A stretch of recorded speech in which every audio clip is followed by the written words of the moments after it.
தந்தை மகன் தூயாவியாரின் பெயராலே ஆமே. இறையேசுவில் பிரியமான சகோதர சகோதரிகளே, ஆண்டவருடைய திருமலுக்கு பெருவிழாவை கொண்டாட தாயாம் திரு அவை என்று நம் ஒவ்வொருவரையும் அன்போடு அழைக்கின்றது.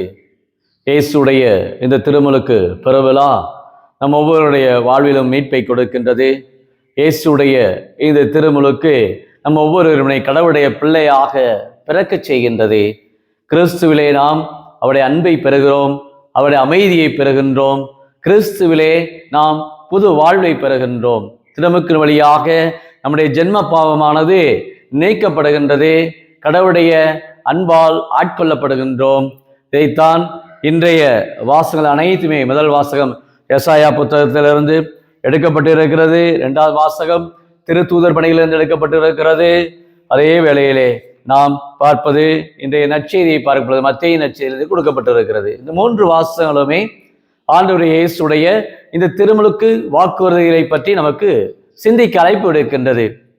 அது முதல் வாசகத்திலே எசாயா இறைவாக்கினர் ஆண்டவருடைய ஊழியராக, இதோ என் ஊழியர், அவருக்கு நான் ஆதரவு அளிக்கின்றேன், நான் தேர்ந்து கொண்டவர் இவரே, இவரால் என் நெஞ்சம் பூரிப்படைகிறது, அவர் என் ஆவி தங்கும்படி செய்தேன், அவர் மக்களுக்கு நீதி வழங்குவார், அமைதியாக மக்கள் அனைவருடைய வாழ்விலும் ஒரு நிறைவை கொடுப்பார். அதைத்தான் அருமையாக சொல்கிறார். நெறிந்த நாணலை முறியார், மங்கி எறியும் திரியை அணையார், உண்மையாகவே நீதியை நிலைநாட்டுவார் என்று இயேசுடைய வாழ்விலே ஒரு நீதிக்கு குரல் கொடுப்பவராக இவர் இருப்பார் என்ற அந்த ஒரு செய்தி எசாயா புத்தகத்திலே நீதியை குறித்து பல முறை இங்கு பேசப்படுகிறது. எங்கு நீதி இருக்கிறதோ அங்குதான் அன்பும் இருக்கும். அதான் சொல்வார்கள், அன்பும் நீதியும் இரண்டும் இணைந்து சென்றால்தான் நம்முடைய அன்றாட வாழ்க்கையிலே ஒரு முழுமையை நோக்கி நாம் பயணிக்க முடியும். இதைத்தான் இயேசுடைய இந்த பிறப்பிலே எசாயா இறைவாக்குனர் இம்மானுவேல் நீதி வழங்கக்கூடியவராக இருப்பார். நெறிந்த நாணலை முறியார், மங்கி எறியும் திரியை அணையார். மங்கி என்றால் அந்த மங்கி, அதாவது அந்த திரியானது அப்படியே அணையக்கூடிய நிலையில கூட இருக்கலாம். ஆனால் அப்போ கூட அதை விடுவதில்லை.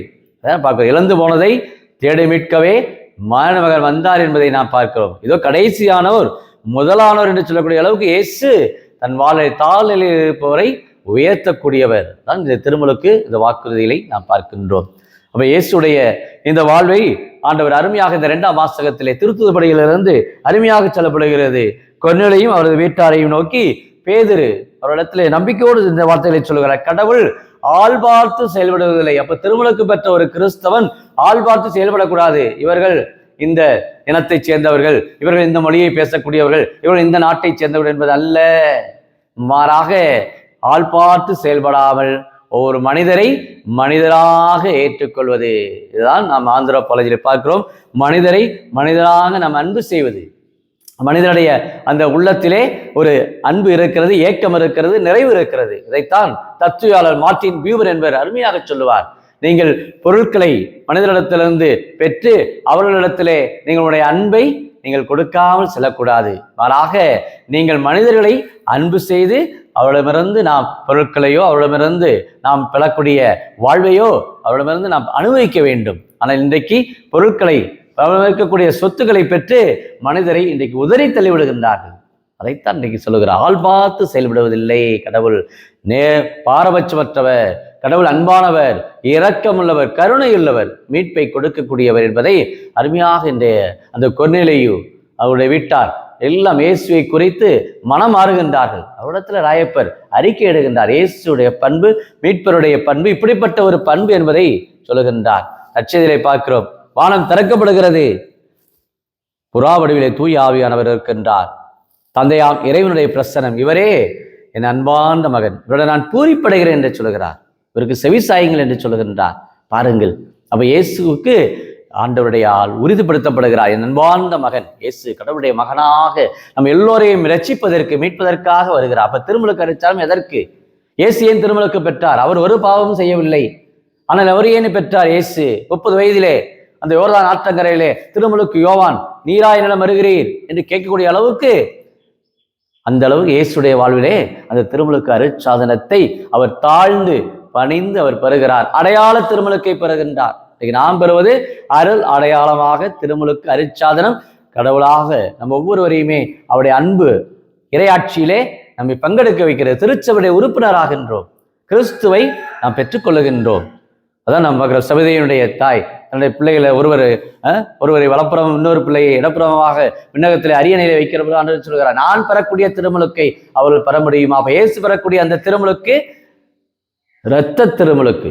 இயேசு பெறக்கூடிய அந்த திருமுழுக்கு கல்வாரியிலே துன்பங்களை சந்தித்து மணுமகன் பாடுகள் பட வேண்டும் என்ற அத்தை ஒரு திருமுழுக்கு தான் இரத்த திருமுழுக்கு. ஆனால் யோவான் கொடுத்ததோ அந்த தண்ணீர் திருமுழுக்கு ஒரு தூய்மை சடங்கு. மனிதரை புதுப்பிக்கிறது, தூய்மையாக்குகின்றது, உடல் அளவிலும் மனதளவிலும் தங்களை தயாரிக்கின்றது. அதான் தண்ணீர் திருமுழுக்கு. ஆனால் ஆண்டவர் இயேசு நமக்கு இந்த இரத்த திருமுழுக்கை இன்னைக்கு குறிப்பிடுகிறார். இதை நாம் இந்த கான்சன்ட்ரேஷன் இந்த கேம்ப்ல பார்க்கிறோம். மேக்சிமிலியன் கோல்பே அந்த இரத்த திருமுழுக்கை அவர் தன் வாழ்நாளிலே கடவுளுடைய குழந்தையாக, கடவுளுடைய அன்பான பிள்ளையாக நாம் எல்லோருமே மாறுகின்றோம். அதான் இந்த திருமுழுக்கு ஒவ்வொருவரையுமே இயேசுவுக்கு சான்று பகர் அழைக்கிறது. இயேசுவுடைய குரலை நாம் எடுத்துரைக்க, அச்செய்தி அறிவிக்க, இயேசுவாக மாற அதான் இந்த திருமுழுக்கு அருட்சாதனம் நம்மை புதுப்பிக்கின்றது. அத்தை ஒரு புது வாழ்வுக்கு நம்மை அழைக்கின்றது. அதான் இயேசு இந்த திருமுழுக்கு அருட்சாத்தி பெற ஒரு பாவம் செய்யவில்லை. இவர் பாவம் தவிர மற்ற அனைத்திலுமே மனிதரை போல வாழ்ந்தார். இப்ப இயேசுடைய அந்த 30 வயதில் பெறக்கூடிய அந்த திருமுழுக்கு இன்றைக்கு நாம் குழந்தைகளுக்கு கொடுக்கின்றோம். குழந்தைகளுக்கு அந்த திருமுழுக்கை கொடுக்கிற பொழுது அவருடைய ஜென்ம பாவம் கழுவப்படுகிற ஆதாம் ஏவாள் செய்த அந்த பாவத்தில் அவர் விடுவிக்கப்படுகிறார்கள். கிறிஸ்துவ பிள்ளையாக மாறுகின்றார்கள். கிறிஸ்துவுக்கு சான்று பெற அழைக்கப்படுகின்றார்கள். கிறிஸ்துடைய விழுமியங்கள், கிறிஸ்துடைய மதிப்பீடுகள் அனைத்தையும் அவர்கள் பெற்று இறை நம்பிக்கையுடைய பயணத்திலே செல்கிறார்கள். அத்தகைய அந்த திருமுழுக்கு அந்த வாக்குறுதிகளை இன்றைக்கு நாம் புதுப்பிக்க அழைக்கப்படுகின்றோம். ஒவ்வொருவரும் கிறிஸ்துவிலே திருமுழுக்கு பெற்றவர். வத்திக்கான் சங்க ஏடுகள் நமக்கு சொல்வது ஒவ்வொரு கிறிஸ்தவரும் திருமுழுக்கு பெற்றவரும் இறைவார்த்தை அறிவிக்க வேண்டும். அச்சித்தல், புனிதப்படுத்தல் போன்ற தூய பணிகளை நாம் செய்ய அழைக்கப்படுகின்றோம். அவை இயேசுடைய கொடைகளை பெறுகிறோம், இயேசுடைய அமைதியை பெறுகின்றோம். இந்த திருமுழுக்கு அருட்சாதன வழியாக நாம் புது படைப்பாக மாறுகின்றோம். அத்தகைய ஒரு அருள் வாழ்வுக்கு ஆண்டவர் என்ற எல்லோரையும் அழைத்திருக்கிறார். அப்ப எத்தனை பேர் ஆலயத்திலே எந்த அளவுக்கு நமக்கு இன்றைக்கு ஈடுபாடு இருக்கிறது, ஆலயத்தில் எந்த அளவுக்கு இன்றைக்கு பங்கேற்பு திருவையாக இன்றைக்கு எத்தனை பேர் மாறி இருக்கின்றோம். திருமுழுக்கு வாக்குறுதிகளை புதுப்பிப்பவர்களாக, இயேசுவை அறிபவர்களாக, இயேசுவை அனுபவிப்பவர்களாக, இயேசுடைய சாட்சியமாக நாம் எல்லோரும் இருக்க இந்த நாள் நம்ம எல்லோருக்குமே அழைப்பு கொடுக்கிறது. 2026ஆம் ஆண்டு அமைதியின் ஆண்டாக நம்ம எல்லோருக்குமே ஆண்டவர் கொடுத்திருக்கின்றார். அவ இந்த திருமுழுக்கு விழாவிலே இன்றைக்கு பங்கெடுக்கிற நம்ம ஒவ்வொருடைய வாழ்விலும் பல தடைகள், வாழ்க்கையில பல பிரச்சனைகள், இயற்கை பாதிப்புகள், நம்முடைய வாழ்க்கையில் இருக்கிற பல்வேறு விதமான குழப்பமான சூழ்நிலைகள், இது நடக்குமா, இது நடக்காதா, இது இயலுமா, இது இயலாதா, இது முடியுமா, முடியாதா என்ற தயக்கத்தோடு இருக்கிறோம். தேர்வுக்காக பிள்ளைகள் காத்து கொண்டு இருக்கின்றார்கள். வரக்கூடிய பிப்ரவரி மாதம், இன்னும் மார்ச் மாதத்திலே இந்த பொது தேர்வுக்காக பிள்ளைகள் தங்களை தயாரித்துக் கொண்டு இருக்கிறார்கள். இந்த நாட்களிலே எத்தனை ஒரு நம்பிக்கை அவர்களுக்கு கொடுக்கிறோம். இறை வாஞ்சையோடு அவர்கள் துதிக்க, இறை ஆற்றலோடும் இறை மகத்துவத்தோடும் தங்கள் பணிகளை செய்ய பிள்ளைகளை நாம் உற்சாகப்படுத்துவோம். இறை ஆற்றலை கொடுப்போம். இறை நம்பிக்கையை கடவுளுடைய பிள்ளையாக, கடவுளுடைய குழந்தையாக நாம் எல்லோருமே மாறி இருக்கின்றோம். அதான் தெய்வ சாயல் நம்ம ஒவ்வொரு இடத்திலும் இருக்கிறது. கடவுளை ஒவ்வொருவரையும் படைத்திருக்கிறார். அவருடைய அன்பிலே, அவருடைய சாயலிலே, அவருடைய பாவனையிலே உண்டாக்குவமாக என்று தொடக்க புத்தகம் 1ஆம் அதிகாரம் 26ஆம் வசனத்தில் வெளிப்படுத்தியிருக்கின்றார். அப்ப இயேசுடைய இந்த அன்பிலே நாம் இந்த திருமுழுக்கு இந்த அருட்சாதனத்தில் இயேசுவை நாம் அப்பா தந்தையே என்று கூப்பிடுற அளவுக்கு நம்முடைய வாழ்வு இருக்கிறது. இதைத்தான் ரோமிய மடலிலே பவுலுடைய 8ஆம் அதிகாரம் 15ஆம் வசனத்தில் அருமையாக சொல்லுகின்றார். நாம் கடவுளை அப்பா தந்தையே என்று கூப்பிடக்கூடிய அளவுக்கு நாம் உரிமை பெறுகின்றோம். இந்த திருமுழுக்கு அருட்சாதன வழியாக இயேசுடைய இந்த அப்பா அனுபவம் மிக சிறப்பான ஒரு அனுபவம். இயேசுடைய வாழ்க்கையில் ஒரு மறக்க முடியாத ஒரு அனுபவம். இந்த அப்பா அனுபவத்திலே வானம் திறக்கப்படுகிறது. தந்தை இறைவன் இவரே அன்பார்ந்த மகன் என்று சொல்கிறார். பூரிப்படைகின்றார், மகிழ்ச்சியுறுகின்றார். அவருடைய பணியை கலிலேயாவிலே அவரை உறுதிப்படுத்துகின்றார். இயேசு கலிலேயாவிலே நற்செய்தி அறிவிக்க செல்கின்றார். 3 ஆண்டுகள் அவருடைய நற்செய்தி தூதரிக்கும்படி புதுமைகள் செய்யக்கூடிய பணியை இயேசு இந்த திருமுழுக்கு அருட்சாதனத்தை பெறுவதன் வழியாக புது வாழ்வை பெறுகின்றார். ஆக இந்த புத்தாண்டிலே இந்த திருமுழுக்கு விழாவை சிறப்பிக்க நம்முடைய வாழ்விலே நாமும் புது படைப்பாக மாறுவோம். பழையன கழிந்து புதியவற்றை நாமும் பெற்றவர்களாக இறை நம்பிக்கையோடு இயேசுவிடத்திலே நாம் அனைவருமே தூயவர்களாக, மாசற்றவர்களாக 1 பேதுரு 1ஆம் அதிகாரம் 15வது இறைவகத்திலே உங்களை அழைத்தவர் தூயவராக இருப்பதால் நீங்கள் உங்கள் நன்னடத்திலே தூய்மையாக இருங்கள் என்று சொல்வது போல இந்த தூய்மை சடங்கு, இந்த திருமுழுக்கு அருட்சாதனத்தால் பாவங்கள் கழுவப்பெற்று நாம் பரிசுத்தவர்களாக மாறி இயேசுடைய பிள்ளையாக, இயேசுடைய மகளாக, மகனாக, இயேசுடைய வார்த்தைகளை பின்பற்றக்கூடிய மக்களாக நான் என்று பயணிக்க ஆண்டவர் நமக்கு உறுதுணையாக இருக்கின்றார். ஆக நிறைய மக்களை கிறிஸ்துவுக்களே நாம் கொண்டு வர வேண்டும். இயேசுடைய 2ஆம் வருகைக்காக இன்றைக்கு நாம் காத்து கொண்டிருக்கிறோம். நிலை வாழ்வுக்காக நம்மை தயாரிக்கின்றோம். எத்தனை பேரை இன்றைக்கு நான் இந்த திருமுழுக்கு அரைச்சால் எத்தனை பேரை நான் கொண்டு வந்திருக்கின்றேன். சிந்திப்போம். நம்முடைய வாழ்வால், நம்முடைய செயல்களால், நம்முடைய சாட்சியத்தால் நாம் அனைத்து மக்களையுமே கிறிஸ்துக்களை கொண்டு வர இயேசுடைய அந்த 2ஆம் வருகையிலே எல்லா மக்களுமே, விண்ணவர், மன்னவர், கீழுலகோர், மேலுலகோர் அனைவருமே இயேசுவை ஆண்டவர் என வயார அறிக்கையிட, இயேசுவே மீட்பர், இயேசுவே நம் பரிசுத்தர் என்று ஒவ்வொருவரும் அறிக்கையிடக்கூடிய அளவுக்கு நம்முடைய வாழ்க்கை பரிசுத்தமுடைய தூய்மை அடைய ஆண்டவரிடத்திலே அருளையும் ஆசிரியையும் இந்த நாளிலே வேண்டி ஜெபிப்போமாக.